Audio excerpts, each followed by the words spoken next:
Okay, Sergius, you're welcome. Thank you very much for joining us, sir. I'd like to know, what would you consider the primary reason making Peter Obi and the Southeast leaders move from the Labour Party and other affiliations to the African Democratic Congress? How does this shape things for 2027 for him? Well, thank you for having me. It's a good omen for our democracy. We believe the monkey hand was in the soup in Labour Party. That was the platform that shook the 2023 elections. And then they decided, the enemies of progress decided to wreck that platform. So we have left that platform for them. And then the ADC is the new bride today. It's the coalition that will turn things around in this country. Of course, as you know, it's been in the works. Peter Obi was exempted because he had a candidate on that Labour Party for the governorship election that happened last month. So the plan from day one was go ahead and support your candidate in Labour Party. Then after the elections, come and join properly. And that's what has happened today. It's a good thing for Nigeria. And I'm very sure with the ADC, we're going to give the APC a bloody nose in 2027. Oh, now, Mr. Ogun, let's talk about that bloody nose. But first off, let's also ask if this party can indeed rescue Nigeria from the poor governance of the APC, like you've just told about this bloody nose. They put it in their own words, like you say, but do they have that muscle? Absolutely. Look at the leaders of the party. They are seasoned politicians. You know, when the party was unveiled, people said, they are old men. And okay, the man they want to wrestle with, is he a young man? Tinubu is not a young man. So you need seasoned politicians that can run the system. So we have men, we have capable people, men and women. Mm-hmm. And this party is for youths. Yeah, how be it you have experienced politicians at the top right now, but it's a party for young people. And we have all it takes to wrestle power from the APC. Absolutely. Oh, okay. Now, Mr. Sergius Ogun, first off, the LP power, the Labour Party power from what we saw a couple of years ago, was a very unique one because it carried with it the grassroots following. It carried with it, like you said, the young people. Now that there's this cross-carpeting to the ADC, do you think that they've carried that ground power as well? Do you think that they've carried those people who are supporting them from the LP into the ADC?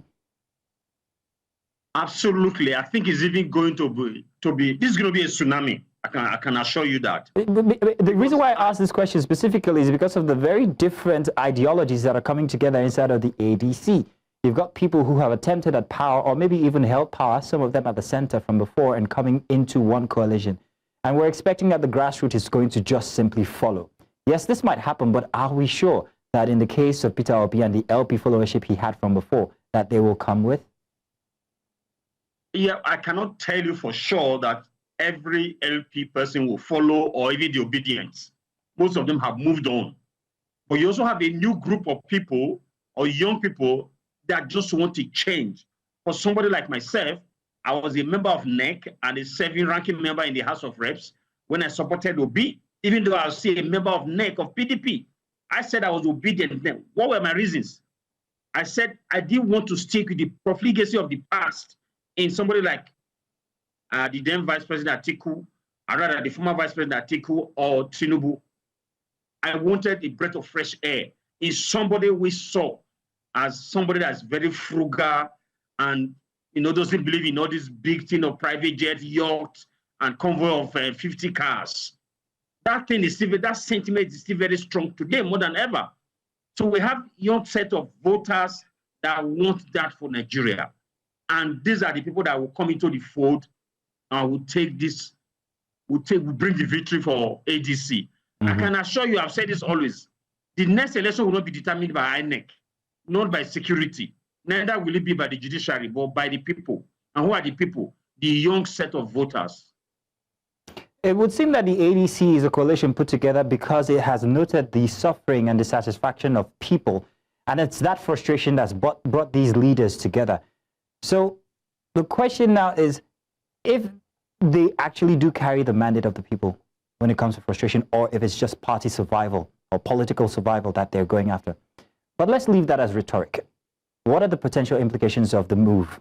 I mean, for the political landscape, especially in the Southeast, knowing the kind of following that Peter Obi brings with him, however, noting the mixture of other followers that he is going to meet at the ADC. What's the landscape going to look like for the Southeast when it comes to politics now?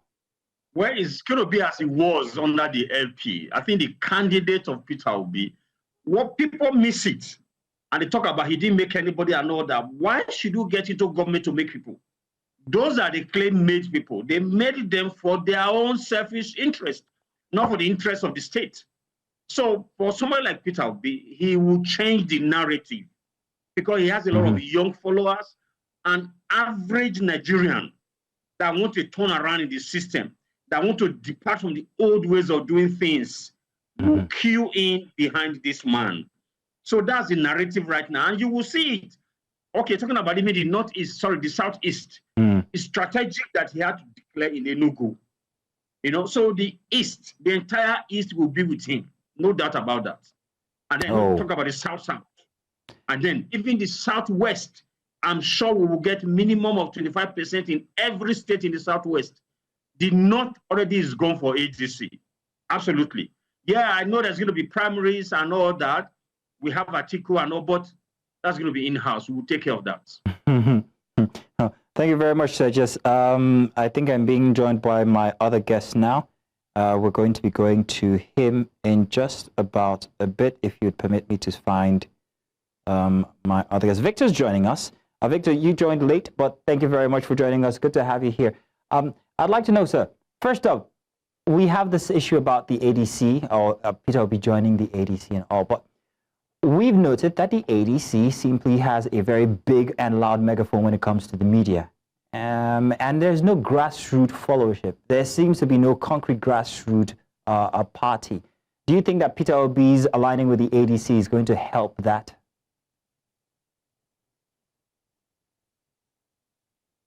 Just about Peter Obi is about a movement, and that is what's going to play out. And so it's like members of the movement will always follow him wherever he goes. So, and it's about a movement. So what you're going to see now is a groundswell because I mean, he did it before when he went to LP, which was like a party that was like, excuse me, what party is that? You know, but he went there and he made a difference. It was a major disruption in our political landscape. And so,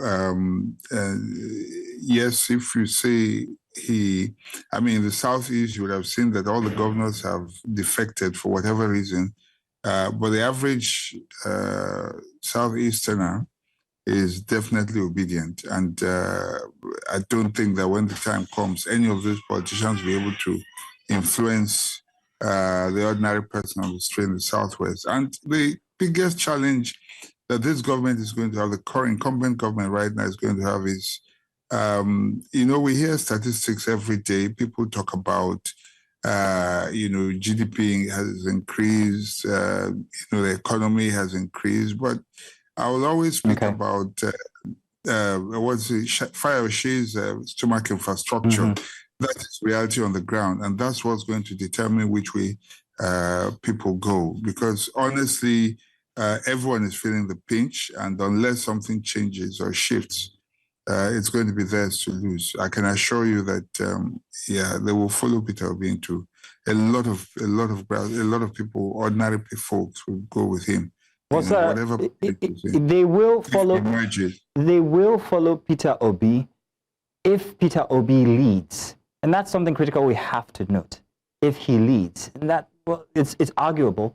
So if he's at the ADC, has the ADC answered the question of leadership?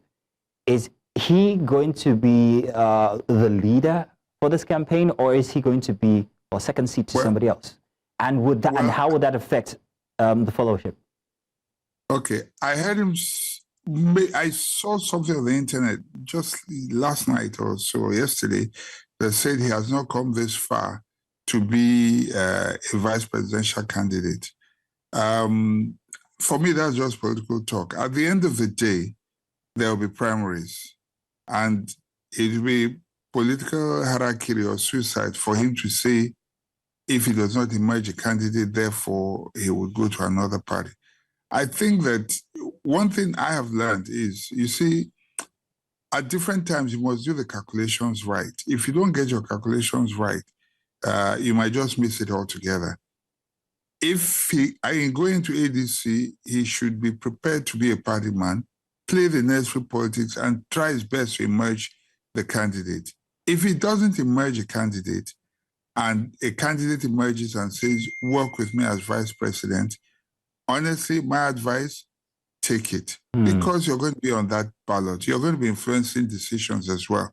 And if you're patient and your party does well, you will eventually, if you do win, then you will eventually emerge as that candidate. He's not getting any younger. Age is not on his side.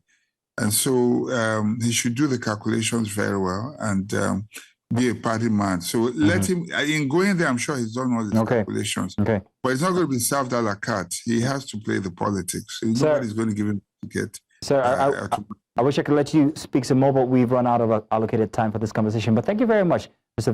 Victor Okhai, for joining us, and also Sergius Ogun for starting the conversation. Thank you.